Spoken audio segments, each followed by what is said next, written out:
Dr. Amos Wilson told us, we have a school system that is based upon the psychology of white children and white people. If we are trying to educate our children in that system, they are bound to fail. The very structure of the educational system itself is based upon a white model, and therefore it has a built-in failure mechanism for Black children, one way or the other. Dr. Bobby Wright told us, in their relationship with the Black race, whites are psychopaths, and their behavior represents an underlying biologically transmitted proclivity with roots deep in their evolutionary history. The psychopath is an individual who is constantly in conflict with other persons or groups. He is unable to experience guilt, is completely selfish and callous, and has a total disregard for the rights of others. One of the best methods that can be used to measure the psychopathic traits of the white race is observing and analyzing their universal overt behaviors and attitudes towards Black people. Psychopaths simply ignore the concept of right and wrong.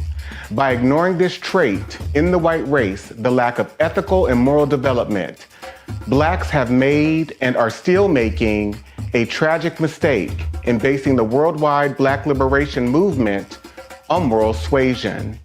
It is pathological for Black people to keep attempting to use moral suasion on a people who have no morality, where race is the variable.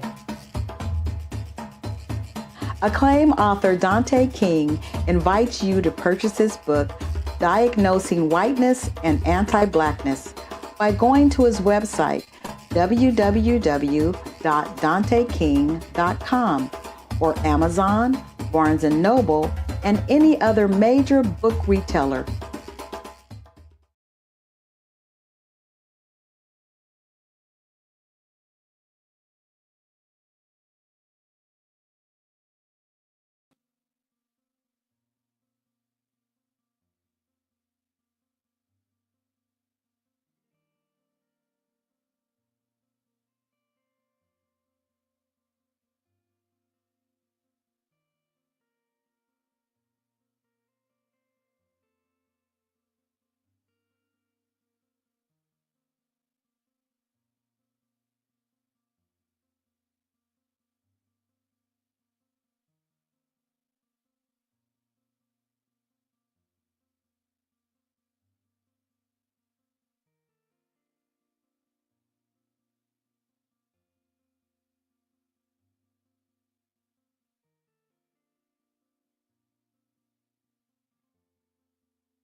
Toni Morrison told us that the people who practice racism are bereft, that there is something distorted about the psyche. It's a huge waste, and it's a corruption and a distortion. It's like a profound neuroses that nobody has examined for what it is.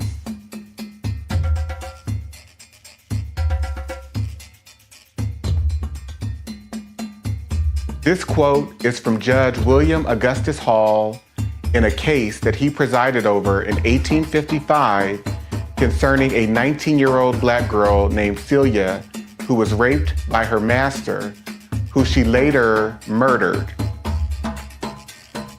Judge Hall told the jury, if Newsom was in the habit of having intercourse with the defendant, who was his slave, and went to her cabin on the night he was killed to have intercourse with her, or for any other purpose, and while he was standing in the floor talking to her, she struck him with a stick, which was a dangerous weapon, and knocked him down, and struck him again after he fell, and killed him by either blow, it is murder in the first degree.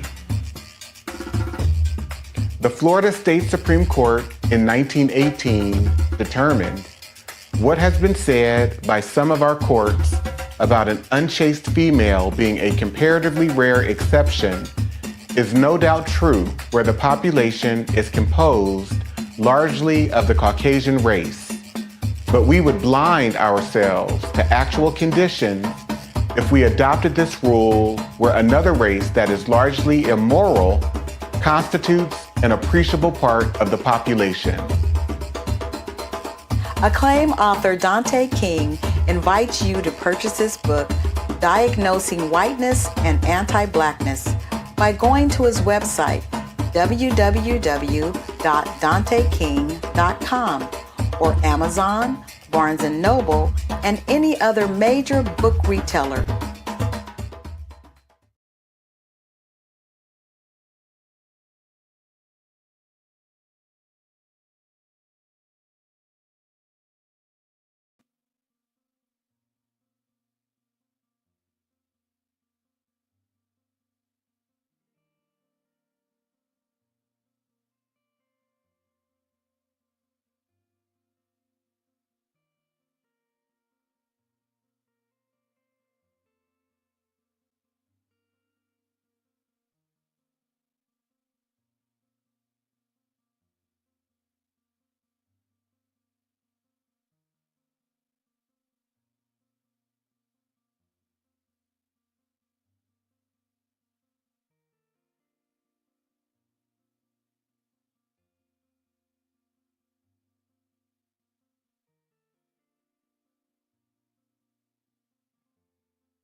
The 1969 Casual Killing Act established, whereas the only law in force for the punishment of refractory servants resisting their master, mistress, or overseer cannot be inflicted upon Negroes, nor the obstinacy of many of them be suppressed by other than violent means, be it enacted and declared by this grand assembly, if any slave resist his master or other by his master's order correcting him, and by the extremity of the correction should chance to die, that his death shall not be accounted a felony, but the master or that other person appointed by the master to punish him be acquitted from molestation, since it cannot be presumed that premeditated malice, which alone makes murder a felony, should induce any man to destroy his own estate.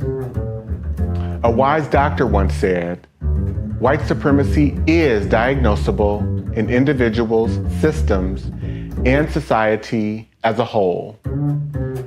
Any idea of someone who is fundamentally superior based on race, appearance, wealth, anything is delusional thinking.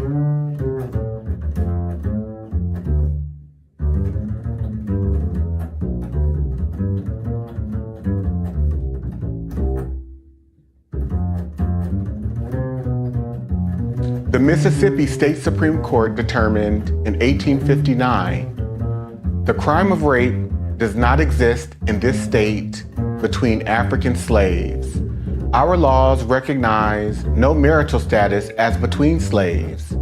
Their sexual intercourse is left to be regulated by their owners. The regulations of law as to the white race on the subject of sexual intercourse do not and cannot, for obvious reasons, apply to slaves. Their intercourse is promiscuous, and the violation of a female slave by a male slave would be a mere assault and battery. Acclaimed author Dante King invites you to purchase his book, Diagnosing Whiteness and Anti-Blackness, by going to his website, www.danteking.com, or Amazon, Barnes & Noble, and any other major book retailer.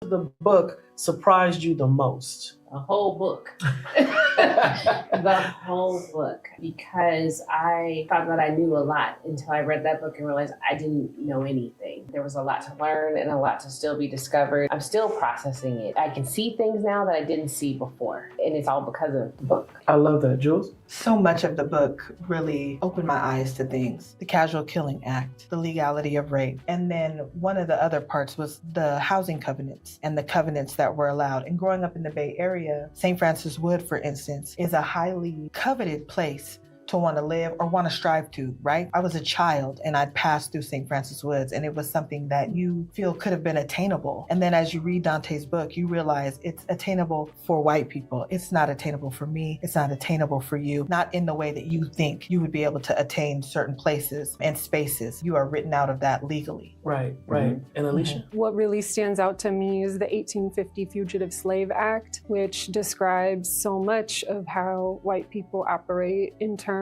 of that act deputizing all white Americans to serve as white racial police against African Americans, whether they're freed or enslaved, and getting incentivized by bounties, by slave auctions to surveil and police and criminalize Black people, and how that persists today, the obsession with it.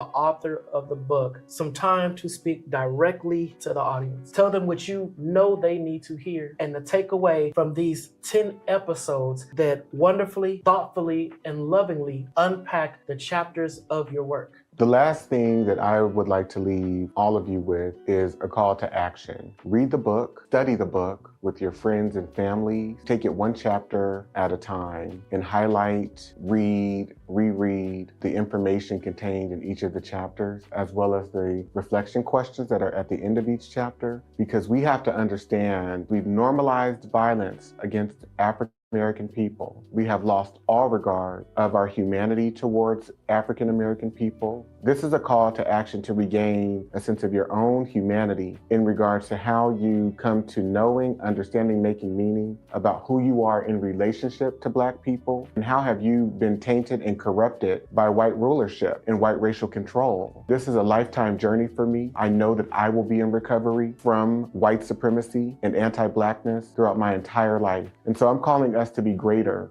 people, greater advocates for each other, greater in our understanding. So thank you so much for being a part of this experience. I hope it serves you well. I hope it serves your family well. I hope you can go out and be recommitted to supporting, uplifting, believing Black people. Thank you.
Free. We're not on plantations. We're not indentured servants. Well, that's We're not unfortunate. slaves. Yeah, I know. Yeah. That's We are free. such an unfortunate mindset. Again, it's rooted in low standards too, because your starting point, as it pertains to Black people and freedom, is one where people are bound, shackled in chains, being subjected to rape and pedophilia, and stuck on agricultural plantations. And so we don't necessarily consider, for example, the public health institution or, my job at Google or my job as an attorney at this law firm. We don't consider these corporation plantations where white people have benefited for centuries, and yet we still are subjects of servitude in a system that's based on feudalism. So therefore we have developed false impressions, I guess I would say, and low standards and low expectations around how we define and deal with freedom.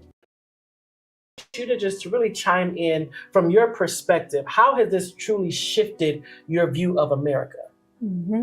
I appreciate Dante's definition of a racial terrorist, and that includes white people who are indifferent to the torture of Black people, and just thinking about how all white people are implicated, and thinking about the white mobs and the lynchings and the massacres of hundreds of innocent Black people, whether it's for voting rights or for organizing for farm action, whether it's for any crime that was arbitrarily made up by white people just to torture Black people, and how entire white communities showed up to lynchings, to massacres, as a social activity, as a religious activity, showing up in Sunday church clothes, children smiling at cameras while Black bodies hang from trees burning. I believe that white people have traded in our morality and humanity for white power.